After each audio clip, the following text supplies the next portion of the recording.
कैसे करें, इसका इस और दिशा में अपन बढ़े हैं। तिलहन में हम आयात करते थे, तो तिलहन के आयात को हम धीरे धीरे बंद करके तिलहन में हम आत्मनिर्भर कैसे बने, तेलों में हम आत्मनिर्भर कैसे बने, इसका हम अपने निर्यात गरीबी रेखा की सूची में थे। 2011 की गरीबी रेखा की सूची इस सत्र में समाप्त हो चुकी है। अब 2022 से 24 तक जो चलेगा, हमने फिर विचार किया कि 2011 में जिनके नाम नहीं थे, जो छूट गए होंगे या कहीं ना कहीं कुछ विसंगति हुई होगी और गरीब छूट गए हैं, जो पात्र है वो छूट गया है, आवास प्लस योजना बना करके उसका भी समावेश किया है। 2022 से लेकर के 2024 तक ये आवास प्लस योजना चल रही है। इससे प्रत्येक व्यक्ति को आवास मिलेगा। स्मार्ट सिटी ये भी अभी आपकी योजना थी, तो 100 स्मार्ट सिटी में वो तमाम चीजें आ जाती हैं जो अभी आपने जैसे बताई कि उसमें हमारा शहर तो अभी स्मार्ट सिटी में नहीं है भाई। हमारा राजगढ़ में तो कोई स्मार्ट सिटी अभी है नहीं, जब आएगी तब आएगी। और इसलिए जितनी चीजें अपन ने बताई है, तमाम चीजें हैं, अगर ये चीजें जो स्मार्ट सिटियों में हैं, अगर ये हमारे यहाँ भी हो तो क्या तकलीफ है?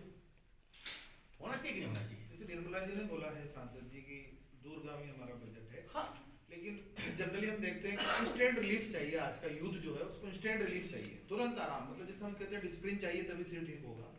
केंद्र सरकार का ये बजट लोगों के लिए जैसे सरकार आई थी तब से ही जुमला साबित हुआ, ऐसे ही ये बजट भी जुमला साबित होगा। इस बजट में मध्यम वर्ग के लिए कुछ भी नहीं किया गया, कोई राहत नहीं की गई। जहाँ तक कि मध्यम वर्ग जो मकान बनाने के लिए लोन लेता था, उस पर भी टैक्स पे जो छूट थी 1.5 लाख तक की, वो टैक्स की छूट भी माफ़ थी, वो हटा दी गई। दूसरी बात, 60 लाख युवाओं को रोज़गार की बात की गई।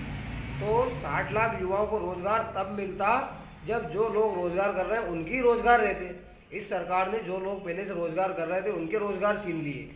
इस 2 लॉकडाउन लगाने के बाद कितनी नौकरियां गई, कितने उद्योग खत्म हुए, उस पर चिंता नहीं करती। ये सरकार केंद्र में आने के पहले से ही जुमला देती आई है कि 2 करोड़ युवाओं को रोज़गार देंगे। आज 7 साल में 14 करोड़ रोज़गार होते हैं, जो कि सरकार जिन लोगों की नौकरियां थी वो भी चली गई और नौकरी देने की बात करती है। ये पूरे देश में कुछ ऐसा हो रहा है, मतलब ये कहने में कोई भी नहीं है कि कुछ आपने देखा होगा कोई MBA करके, कोई MA करके चाय की दुकान डाल रहा है, तो जो MBA करा हुआ है, जो MA करा हुआ है, वो बेच रहा है चाय, और जो चाय बेचने वाला है वो बेच रहा है देश, पूरा देश। मैं आम आदमी पार्टी में जिला अध्यक्ष का पद है। मैं पूर्व प्रत्याशी विधायक भी रहा हूँ। और मैं जो इस बजट में मैंने देखा है, ये बजट आम जनों के हिसाब से बजट है ही नहीं, बिल्कुल विपरीत है।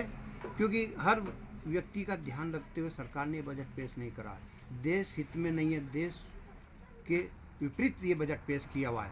ये बजट सिर्फ पूंजीपतियों को लाभ पहुंचाने के लिए सरकार ने बनाया है, ना कि आम जन का ध्यान रखते हुए।